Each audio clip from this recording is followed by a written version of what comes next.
Aerial footage Thursday from Playa Los Cocos and Macuto in Venezuela's La Guera state showed the devastation left by twin earthquakes measuring 7.2 and 7.5 on Wednesday. Entire neighborhoods have been reduced to rubble, with buildings collapsed and smoke rising from damaged structures. Residents were seen fleeing the coast, forming long lines of vehicles on main roads as fears of aftershocks grew. Emergency teams remain deployed, searching for missing people and assisting survivors. Venezuela's health ministry reports at least 235 dead and more than 4,300 injured, though figures are still preliminary. Interior Minister Diosdado Cabello said nearly 100 buildings collapsed in La Guera, leaving thousands of families without homes. Mexico is dispatching rescue and medical teams to Venezuela after devastating earthquakes killed at least 164 people and injured hundreds more.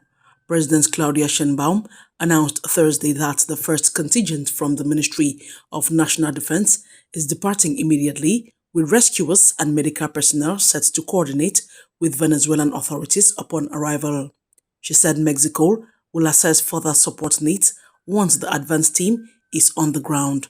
Mexico joined several countries pledging humanitarian aid, medical assistance, and rescue personnel as international efforts intensify across the hardest-hit regions. Search and rescue operations continue as Venezuela grapples with the aftermath of the disaster. Russia says prospects for dialogue on the Ukraine conflict depend on Europe's ability to respect Moscow's interests. Foreign Ministry spokesperson Maria Zakharova told reporters on Thursday that any sincere effort for peace must be backed by concrete actions. She criticized European nations' involvement in the settlement process, noting that they were entangled in attacks carried out by Kyiv. Zakharova questioned what Western Europeans could actually offer in negotiations. Her remarks follow President Volodymyr Zelensky's talks in London with British, French and German leaders earlier this month and subsequent meetings between the ambassadors and Russian Deputy Foreign Minister Mikhail Galuzin in Moscow. Belarusian President Alexander Lukashenko says his country must not be dragged into the war in Ukraine. Speaking in Minsk Thursday, he revealed he told Ukrainian representatives to pass the message directly to President Volodymyr Zelensky, warning that any attempt to involve Belarus would instantly change the nature of the conflict. Lukashenko urged serious negotiations, stressing the need for peace with guarantees against deception by the West. He described Kyiv as a bargaining chip in Western politics, adding that Belarus, on the front line, understands risks of being drawn into the confrontation. Thousands of Iranians gathered in Tehran Thursday to mark Ashura, commemorating the martyrdom of Imam Hussein in Karbala. Footage showed mourners dressed in black, setting alight symbolic tents and reenacting scenes from the historic battle. Participants said the rituals carry special meaning after recent challenges facing the country. This year's Ashura coincided with last week's signing of a US-Iran Memorandum of Understanding and the launch of talks in Switzerland. Residents voiced hope that diplomats would defend Iran's rights while remaining cautious of American intentions. US Secretary of State Marco Rubio confirmed the next phase of negotiations will resume June 30, focusing on technical issues. Every year, on the 10th day of Muharram, Shia Muslims worldwide honor Imam Hussein, grandson of the Prophet Muhammad, who was killed in 680 CE. Bahrain has welcomed the restoration of freedom and security of navigation through the Strait of Hormuz under the US-Iran Memorandum of Understanding. Speaking at a GCC-US ministerial meeting in Manama Wednesday, Foreign Minister Abdulatif Arzayani praised the agreement mediated by Pakistan and Qatar and Oman's announcement of a temporary maritime corridor. He stressed Iran must fully adhere to its commitments, including preventing nuclear weapons deployment and ensuring safe passage. Arzayani said recent escalations tested the region's resilience, while discussions also focused on Syria, Lebanon, and peace efforts in Gaza. U.S. Secretary of State Marco Rubio attended the meeting, urging nations to seize the opportunity for constructive dialogue.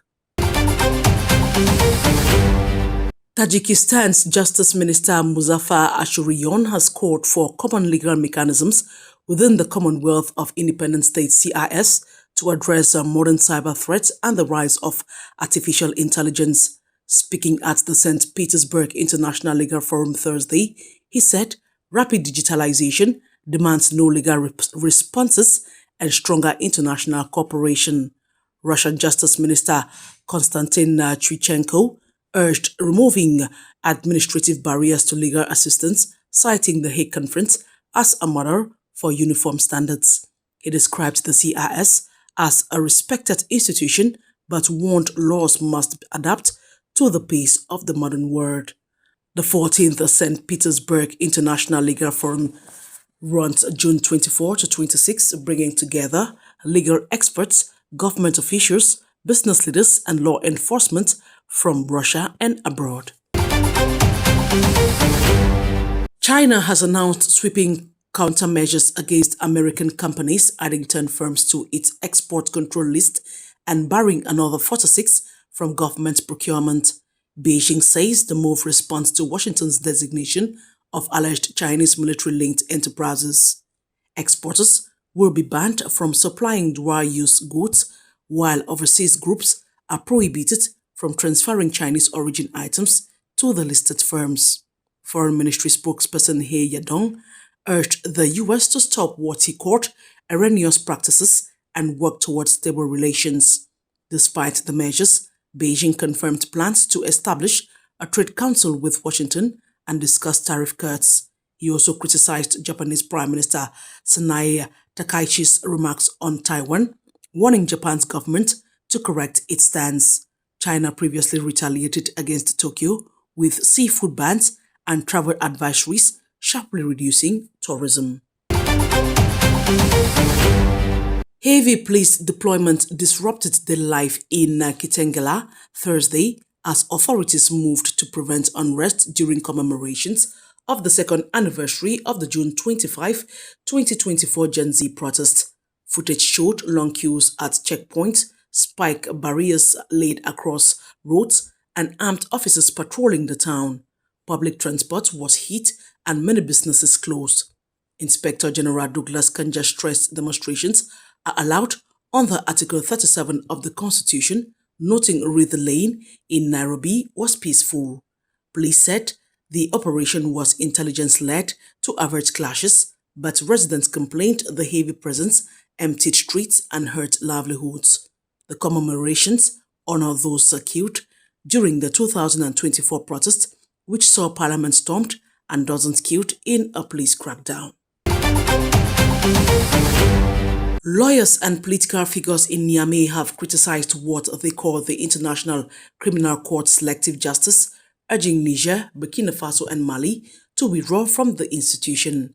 Speaking Thursday, members of civil society accused the ICC of double standards, targeting African leaders while ignoring Western actions in places like Gaza, Libya, and Afghanistan.